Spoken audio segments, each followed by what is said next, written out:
tell you, if you folks could ever see what's going on behind these cameras, sometimes it takes everything within me to keep my composure when we say hello. Well, hello and welcome to At Home today. We're just having a good time. And isn't that what home's all about? Having a good time with your family, bring your friends in, and the silliest little things can gather momentum in a relaxed atmosphere, like around a dinner table or maybe in front of the television or whatever. Just the silliest things can get everybody laughing, and it's so refreshing and just gives you relief for a little while until you have to face the struggles and the problems that you're going through. But today we're talking tomatoes. Now, you say tomato and I say tomato. You say potato, I say, no. The tomatoes are coming in by leaps and bounds, as they say. Can you just look at this? I hope the camera's getting a good close-up because there are such varieties of tomatoes. You've got your big, these are like homegrown, right? Won't you say, Dale, these are the homegrowns, like this, nice big ones. Here you have plum tomatoes. These are great for making sauce because they have less juice, more meat. Here's the green tomatoes. Here's the big plum tomatoes. These are, everything in the kitchen that you make with tomatoes, this is the variety that you're going to want to use if you want a meaty and less juice. Then you have the little cherry tomatoes. Then you have these are so good. You could like pick them off the vine, salt them down, and just eat them. This is like a delicacy. Wonderful. Look at the variety. God doesn't just give us one kind of tomato. He mixes it up. He gives you every kind. Now, I want to show you this one. This is what I call a tomato. This tomato says something to me. It says, get a slice of toast and get the pepper and a little bit of onion and have a sandwich. No, that's what it says because well, you got to eat these now. You got to eat them while they're in season and they're ripe, and they are so good. Do you know that tomatoes are really good for you? They're full of all kind of vitamins and just things that are good for you. I was reading this. I saw this in the paper. I'll have to put on my old glasses here. It says that tomatoes have vitamin C and A and are a good source of potassium and fiber. It says, but best of all, you can use tomatoes in dishes that everybody will like. Because some people, when I was a kid, I didn't like a raw tomato. I didn't like it just a fresh tomato. I liked it cooked into things. But as I got older, I had an appreciation for them. It also says that people eat up to 17 pounds of tomatoes a year. It also says that there is only 50 calories in like an average sized tomato. 50 calories, which is hardly any at all. And of course, there's no fat. Everybody's talking about low fat. There's all kinds of tomatoes. I mean, and you can make them into all kinds of dishes. But the important thing is at this time of the year, when they're all coming in so good and fresh, enjoy them. And today we're going to show you a variety of dishes and things that you can do with fresh red tomatoes, and even some green ones. We'll be right back. Here's today's at-home hint.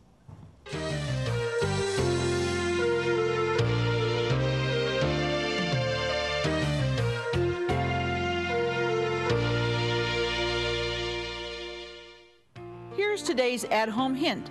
To peel your tomatoes, take a fork, pierce them at the core, hold over the gas flame of your stove for a few seconds, turning them till you hear them crackling. Hold under cold running water and the skin slips off easily. If you have an at-home hint, a favorite recipe, or just a friendly greeting you'd like to share, we'd like to hear from you. Post it in the comments of this video or visit our Facebook page. We're going to make a classic dish that a lot of people make and they fry them. It's called fried green tomatoes, but they're not really fried. We're going to do them in the oven.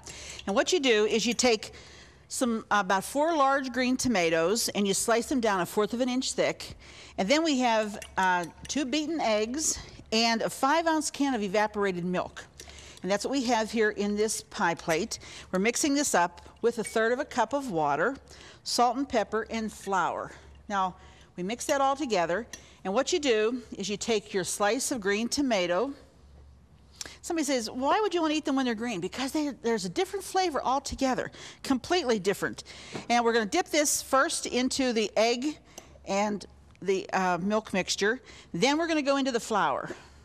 And you just dip back and forth into the flour. And then we're going to go back into the egg and milk mixture. See, this is a double batter to it, and then back into the flour and cover it real good. And then we're just going to put that onto our cookie sheet. Okay, I'm going to do that one more time so you can see. First of all, you take a slice of green and you put it into the egg mixture. Both sides, cover it well, and then into the flour. Cover it well, press it down on there, very good. And then back into the egg mixture once again, and back into the flour. Now, that will give you 2 pans full, just like this. And the key that what you want to do is not to let them touch. You're going to put this into a 400 degree oven, and you're going to bake for 10 minutes and then turn them over and bake on the other side for 10 minutes. And you have oven fried green tomatoes. Less grease, because there is no grease. I'm sure you could probably use the egg beaters if you wanted to cut down on the fat that's in the recipe. Very simple, very easy to do. Now we're going to come over here. This is one of the things I've been doing the last couple of days in preparation for our program, and that is I've been canning. And what I've been making is called tomato butter. Not green tomato. I've not made it with green, but I've made it with the red. And this is tomato butter. First of all, you take 12 cups of chopped red tomatoes. You want to take a tomato, you have to take the skin off it and core it. You know how to take the skin off it? You have a pan of boiling water. You submerge the tomato, make a little slit in the bottom of it, little cross slit, submerge it for 10 seconds in boiling water, bring it out, plunge it into ice water, and the skin will come right off. And you core it, chop it up like I've done here. This is 12 cups. To this, we're going to add, now stick with me here, because this is such a delicacy. You eat it on bagels. You can eat it with cream cheese on bagels. You can put it as a side dish for crackers. You can put it on spreads.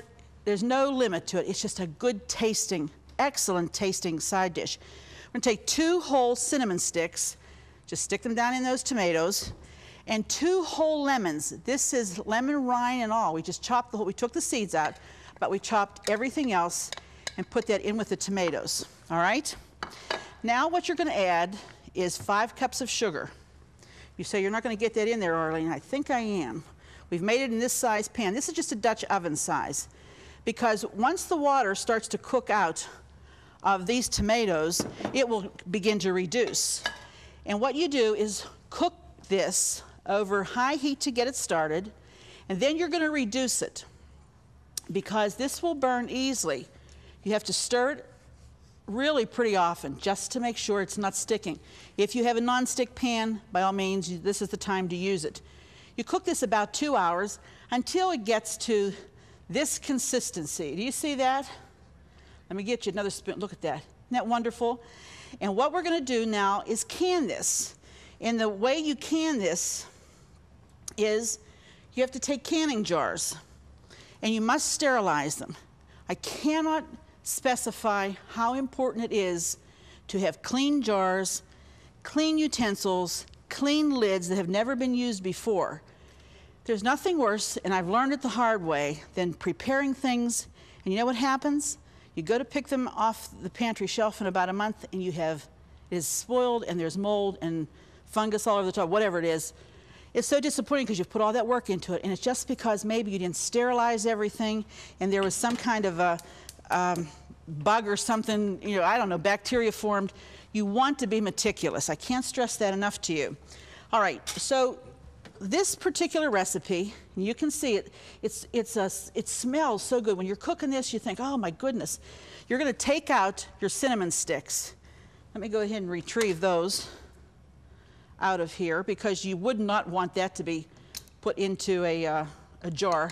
No, well, if I could hold on to it, I would. All right, here we go. I'll just put that back. Let me find the other one now. You want to take that out first before you start to can it.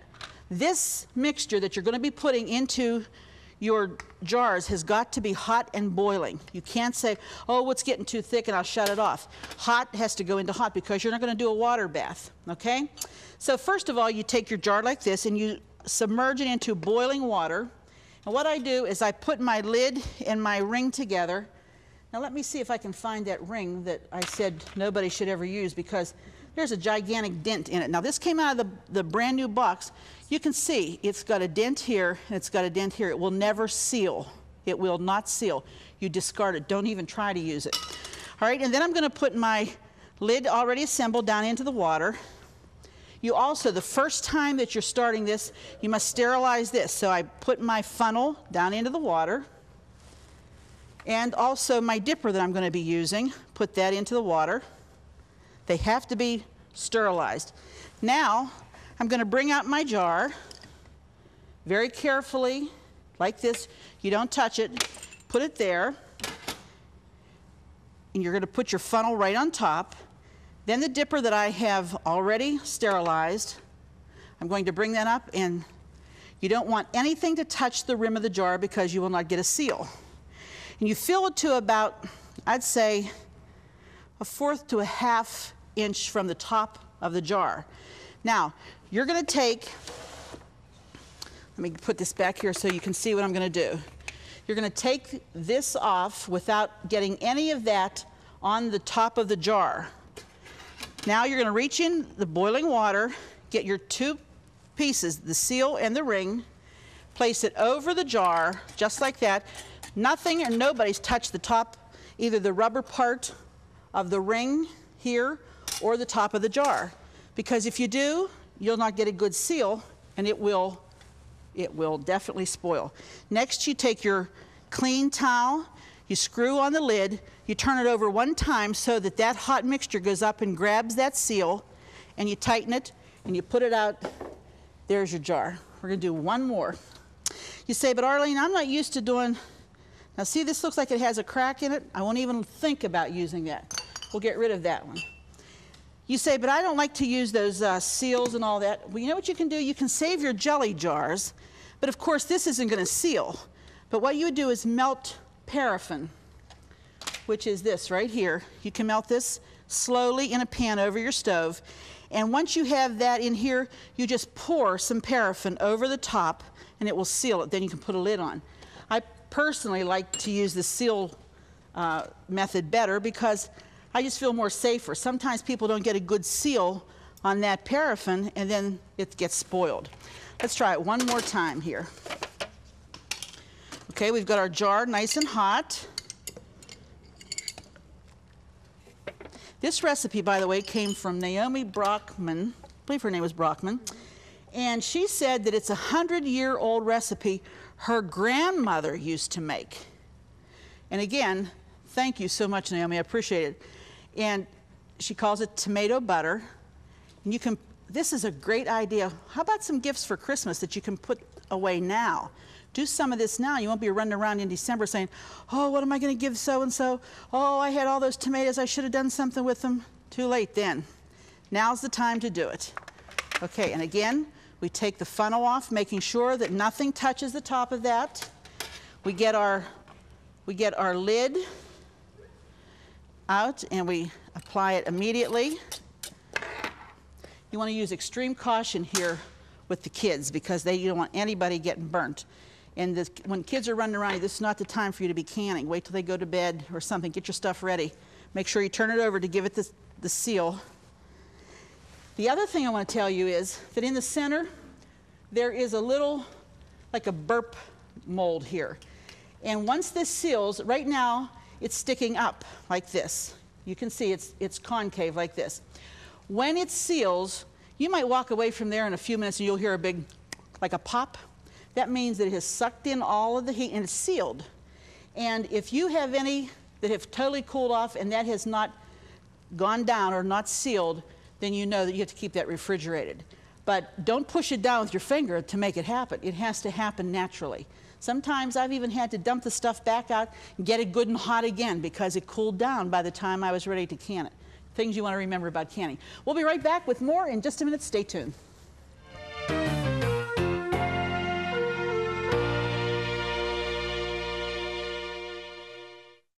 Do you love watching At Home with Arlene Williams? Then be sure to check out our new YouTube channel. It's filled with classic episodes from over 20 years of At Home, and more videos are added each day. And don't forget to click the subscribe button so you'll never miss another episode of At Home. All right, this is called Quick and Easy Corn and Tomatoes, and this is something you're going to prepare. I tried to do things on today's program that would help you to use up the tomatoes that seem to be coming in like an avalanche right now. But this is interesting because we're going to start with a couple of tablespoons of olive oil, and we're going to put that in our skillet, and we're going to add, this is a red onion that we finally sliced. We're just going to add that in there.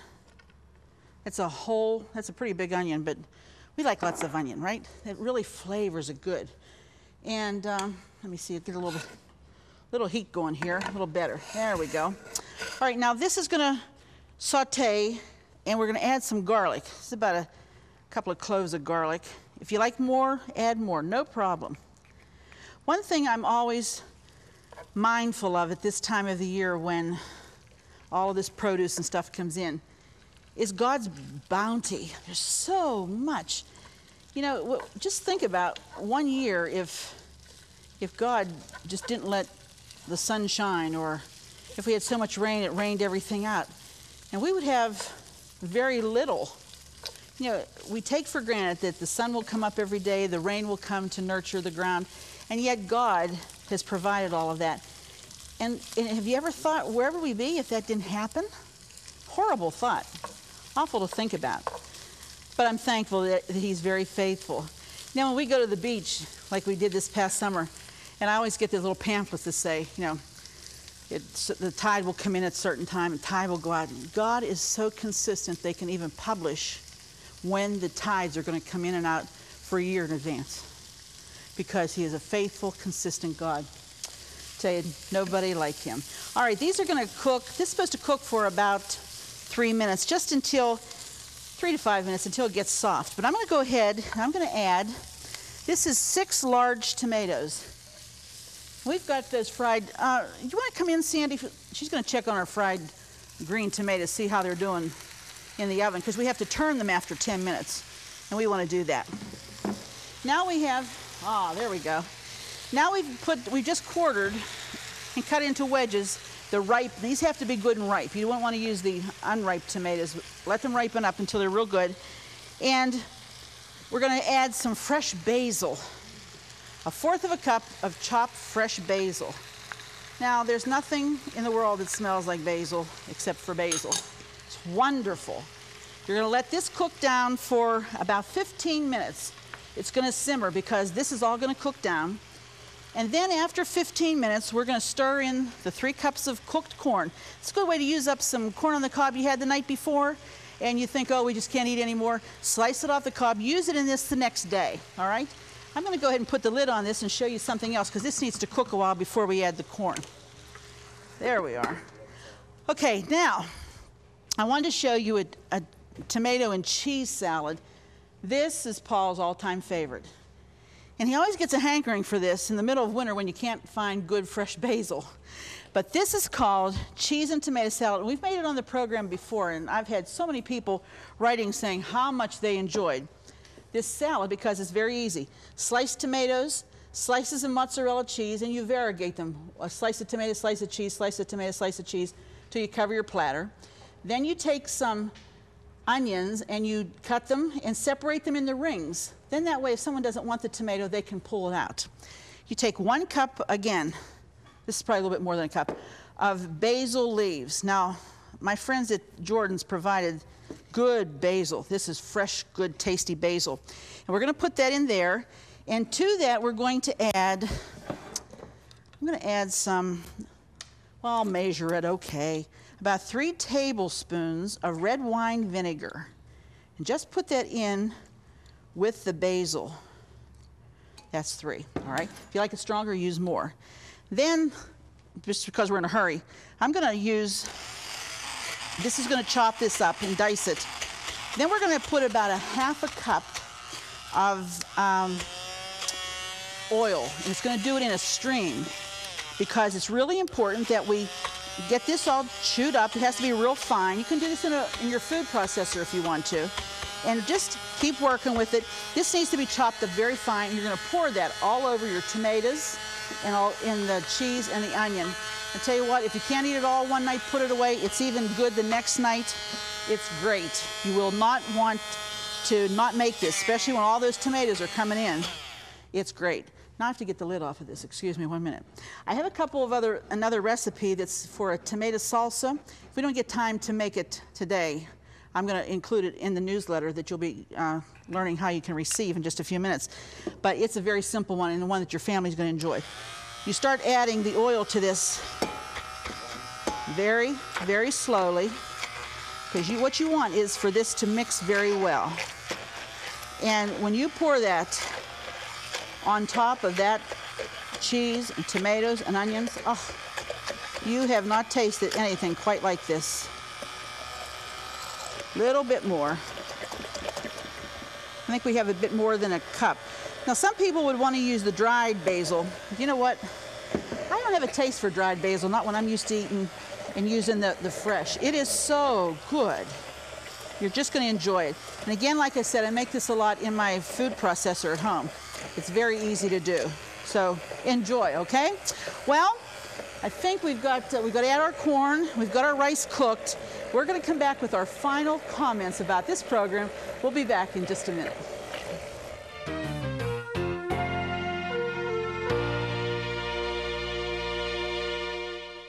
Just go to ctvn.org/athome to get all the recipes from today's show for free.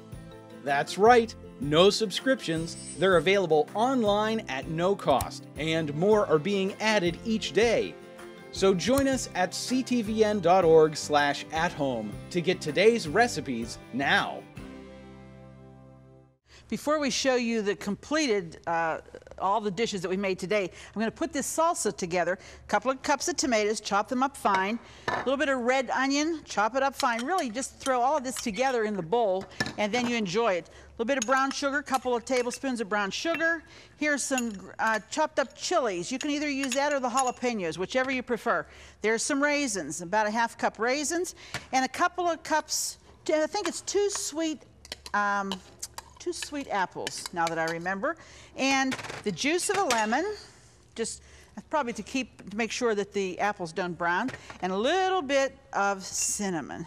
We're going to put that over top, mix that up together, and what you do is you serve this with flour tortilla chips or corn tortilla chips, whatever. But isn't that a nice, beautiful colored salsa? And what a difference of putting apples with tomatoes. Something different, isn't it? Well, let's take a look at everything we've prepared today. This is our yummy cheese and tomato and fresh basil dressing salad. I'm telling you, Paul loves this and you're going to love it.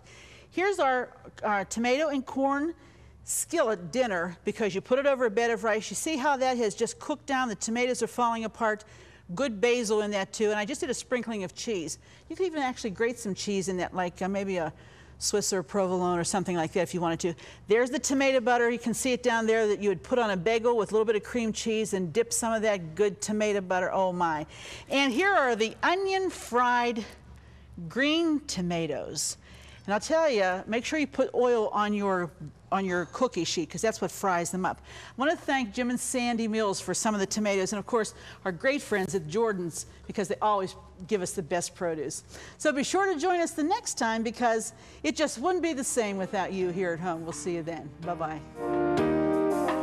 Don't forget to click the subscribe button so you'll never miss another episode of At Home. Thank you for watching. Fresh produce provided by Jordan Banana, wholesalers of fresh fruit and vegetables in Dravosburg, Pennsylvania. Appliances provided by Decor Distinctive Appliances, a reflection of your good taste. Groceries provided by Foodland, where the answer is always yes. Cornerstone Television wishes to thank all our faithful viewers whose consistent prayers and financial support have made this program possible.